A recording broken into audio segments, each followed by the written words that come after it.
Welcome, Noemi. Hello. To the CFKL FITCAST, episode number 12. Mm-hmm. We're talking about something super interesting today that was requested. Yes. And that is pregnancy through, CrossFit / training through pregnancy. Yes.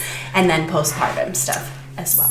Yes, so I'm a mother now for 2 years and I started CrossFit 5 years ago. So I was doing CrossFit while being pregnant and it was for me just a trial and error. For me, there was never the question, do I stop a year now? So it was like, of course I'm gonna train. And then I just read something, I tried something. And trial and error. Yeah. Awesome. So I think the important thing to start with is knowing that we are not medical professionals. So by no means is like this a medical, we're not diagnosing, we're not here to do that. Yeah. We're just giving you our advice as fitness professionals and as a mother who has gone through this. So that maybe you guys can get something out of it for your own own So when stuff. you have a completely healthy pregnancy, then maybe this could be for you. If you have underlying conditions and, then don't go off of what your physician says. Otherwise, like she said, perfectly normal, healthy pregnancy, then this is for you. So one of our first questions, I think we get this a lot, or people think this a lot, and it's a two-part. Is CrossFit safe during pregnancy? And along with that, can I still lift weights while I'm pregnant? It is, because you move to your whole day and through your whole year you're pregnant. So why don't you move in the gym? Yeah. So you lift things up in normal life. So why don't you lift them up in a safe environment in the gym? So for me, it was fitting that perfectly to lift stuff. Yeah. So I mean, it's still the basis of CrossFit, right? We want to be functionally fit, and you still need to be functional when you're pregnant. So why wouldn't you still try to be functionally fit? Yeah. And there are some rules that are in the room for pregnant women. Something says in Germany, it's often said, don't lift more than 5 kilo or don't let your heart rate go up on over 120, something like that, just in general. That's crazy. And for me, I was always thinking before 100 years, more time before that. No one had something to watch their heart rate. So why is there a point 120 and not over that? Then you don't just hold your breath, do nothing. This never happened. Or 200 years ago, there was nothing, no kettlebell where I stand on 5 kilo. Yeah. So why should I listen to that? So it was more how do I feel?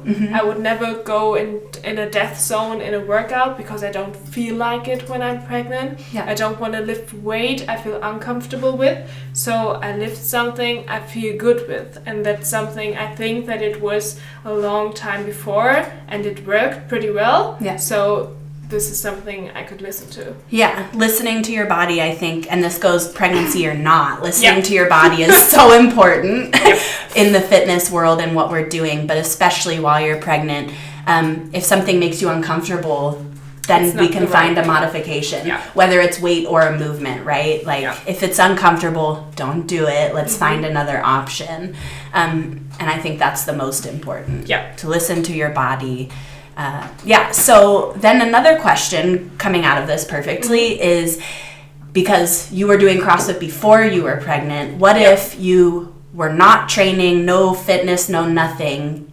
Can you start a fitness program when you are after you get pregnant? You can definitely do. And I think that CrossFit is the best you can do because it's functional and that's something you do in your daily life as well, no matter what. So you can definitely do functional movements. When you want to start during your pregnancy, I wouldn't recommend you do the high intensity stuff because this is something you never experienced before. That doesn't mean that you can't join the class. It's just don't go all out in the workout when you're not used to it. Yes. When you never lifted before, I wouldn't recommend put on weight. It's the empty barbell for you, or it's no barbell at all. So start with the body weight movements, and when this feels good, You may do a little progress, but in this time I would just move. Yeah, focus on moving. So it's the same answer whether you're pregnant or not. If you've never done CrossFit, we're not going to jump in and throw 500 pounds on the bar. Yeah, we have the 101 class in place, which would be the same pregnant or not. We're going to teach you the body weights. We're going to teach you to move well. And then we can progress from there, maybe a little slower when we're pregnant, but we can get moving. I like that. Just focus on moving and technique and... Yeah, just in general, when we're lifting weights, it's not the right time to set your goals for the rest of your life. It's not time to hit a PR, to hit a weight you never lifted before. No. That's not the right time. When there is in the class, set your 1 rep max, and you would maybe choose to do a 5 rep max because already the weight is obviously going down, and you just do a little more reps with a little less weight, and while other people do less reps and the most weight they can possibly do. Yeah, perfect. Cool. So then what are some modifications for all of our pregos out there listening? What are some things that you can modify in the gym right now while you're pregnant? Yeah.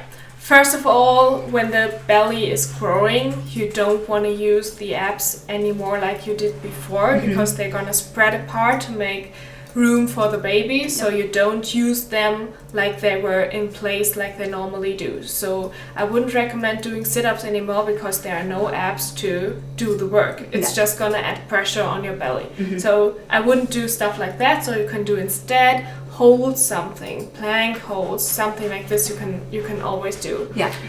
When the most modifications I would do is where the belly is just in the room where you should do something else, like burpees. You don't want to flap on your belly because it just doesn't feel good. I feel like that should be common sense. Yeah. So I would choose to use a box. In the beginning, when the belly is smaller, I use just dumbbells to have a little more space between me and the floor. Then I use plates, and after that I use the box. So this particular movement, I found a name when I looked this up online. Someone called them NURPEes.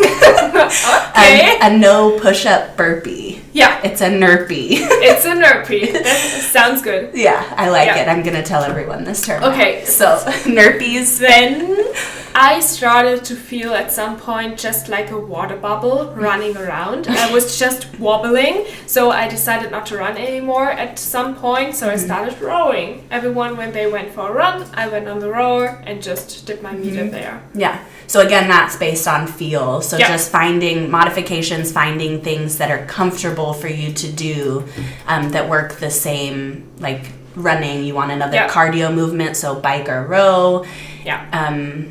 Then when you start getting heavier and you had pull-ups, but you don't have them now because they're weighted for you now, 10 kilos plus, then I would go on the rings. When you don't want to hang there and bands are in front of your belly, you don't feel comfortable, go on the rings, do ring rows, and then you can easily modify the weight you give in your arms. Perfect. Awesome. Cool. So as always, along with modifications, there's tons of research out there, but you can always ask your coach or whoever, not just CrossFit, but personal trainers, whatever. You can ask a fitness professional. There's all kinds of modifications for each and every movement. And don't be afraid. I was always a little afraid to be the person extra because it was a normal class, and then I was joining and there needed to be an extra box, there needed to be an extra rower, and in the beginning I was a little afraid, but everyone is celebrating you for just being pregnant and still working out. Really, everyone was cheering me on like I would do the best, but I didn't. I just did a little workout. So don't be afraid to ask something or to ask if you can modify it even more. Don't be afraid or ashamed of it. It's cool that you're still moving. Yeah, you're growing a human. Like that's a lot of work. A lot of work in itself. Perfect. So, do you have? I know some of our coaches gave some tips for some things. Do you have personal tips, like one or two of your top tips for people, maybe postpartum, like after you've had the baby? That's a different topic. So when you give birth, there happened a lot to your body before and then while giving birth.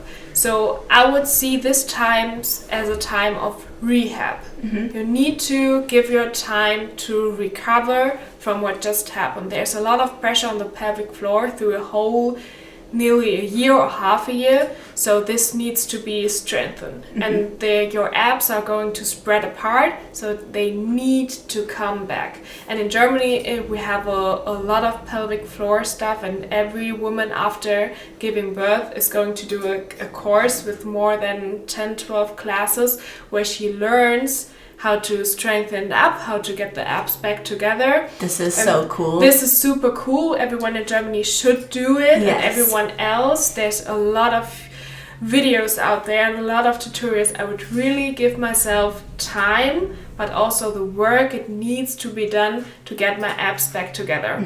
And in this time when your abs aren't back together, don't use them like they would work, because they're obviously not. They're spread apart. So don't give pressure on your abs like doing sit-ups, something like that. That's spreading them more apart because you're rolling your abs up, and don't give on load because you're not able to stabilize your spine because there are no abs. When this has happened, then you can start. I started when my abs didn't work completely together. I started on the bike. I just did half an hour on the bike with a baby on me, just to get a little sweat and feel like I'm moving more than just a walk. And when you're recovered, then you can start like every beginner. Don't think that you can immediately lift the weights you did before pregnancy and everything happened. It's not just like it's not magic. Yes. So give yourself time. Start again. Experience what already feels good, what maybe doesn't, and then you will make slow progress after this. Perfect. Again, listening to your body, right, as you get back into it. And important to know, again, we said at the beginning, every pregnancy is different. Everybody's body is different. So the length of time it takes to recover, it's different for everyone, right? Good. Perfect. So then any other tips? I know that Jess, one of our coaches, mentioned something about flexibility increasing throughout the trimesters and to take advantage of this. That's crazy. When your body gets ready to pop a baby out, so it makes everything smooth so the baby can get through. And this really happens that you just get flexible how you never been before. When you wanted to work on your overhead squat forever, this is the right point. With a PVC pipe, don't put on load, but you can work on it and you will progress. And when you, after giving birth, just do the flexibility work you can continue it, and you can just take an advantage out of it. So that's awesome. I didn't know this before Jess told me that, and I was like, that's really cool. Everything gets so smooth, so you can work. People should take advantage of this. And then a little bit I wanted to touch on this was not overthinking eating and food with the training and the pregnancy. I think a lot of people freak out and think they need to eat so much more, when in reality it's not that. I mean, you are feeding a second growing thing, but it's not as much as you think it is, and I think people overthink this. So do you have any tips for like nutrition and food with the training of the baby? So that's a special topic, so don't overthink it. And also there are rules that you need in the first trimester. You need 100 calories more, and that's something like you feel it. I was hungry most of the time, so I ate most of the time. Most of the time I ate healthy food just because that's something that makes me feel good. But when I was dreaming about chocolate cake, I was eating a chocolate cake, and the baby came out good, and I came out good there. So that's totally fine. And don't start a diet. Please just don't. That's not the right time to lose weight. You are going to gain weight, and that's totally normal. And what I also wouldn't do is intermittent fasting. So when you fasted before, maybe that's not the right time to continue that, because the baby needs all the time something to eat, and you also grow something all the time. So I would eat all the time. So again, listening to your body, eating when you're hungry, don't starve yourself. I think also making sure what you said, eating healthy is the best thing you can do. So not focusing on the quantity that you're eating, but the quality of what you're eating. So making sure you get those like extra nutrients from fruits and vegetables in there still. And then if you want a piece of cake, eat a piece of cake, like give that to yourself, but supplement it with the healthier options as well. And that's something that just makes you feel good, because you're going to be a ball. At some point you're just huge, and when you just eat healthy food, you don't get the dizziness after sugar. You just feel better in general. That's good. Also applies to not pregnant people, right? So the nutrition stuff, eating healthier. Good. Then the last kind of tip we got from one of our coaches, Jamie, was checking your ego at the door and using the pregnancy time and also after to focus on kind of what you were saying, the focusing on strict movements and moving well as opposed to trying to get fit, because your mindset is changing, or it should change from you to your baby being healthy. And so moving, eating well, not trying to lift the heaviest thing you've ever lifted in your life, and focusing on good movements. I love pregnancy for the switching the perspective to sports I had. I love what I do. Obviously, I love CrossFit, but it's always like you want to be every day a little better, a little quicker, a little lift more weights, whatever. And in pregnancy, I just wanted to have fun in the classes. I missed the people. I wanted still to join the class, and it was just fun for me. Fun moving, fun for the feeling after a workout, and this is a special time you will never get back. And so just focus on the good things every sport should give you, the good feelings, and you just have this all the time without being in a rush of you need to beat him or beat her. It's just your own space and you just being healthy. That's awesome. I think that's a really good place to end. That's a super positive note. So thank you for joining us today. Thank you. I appreciate having a first-hand perspective on things. Don't forget to like and subscribe. Leave comments if you have questions. We would love to answer for you guys anything more. We have tons of coaches who have experience with this, so please ask us all the questions. And hopefully we will see you guys next week. Bye. Bye.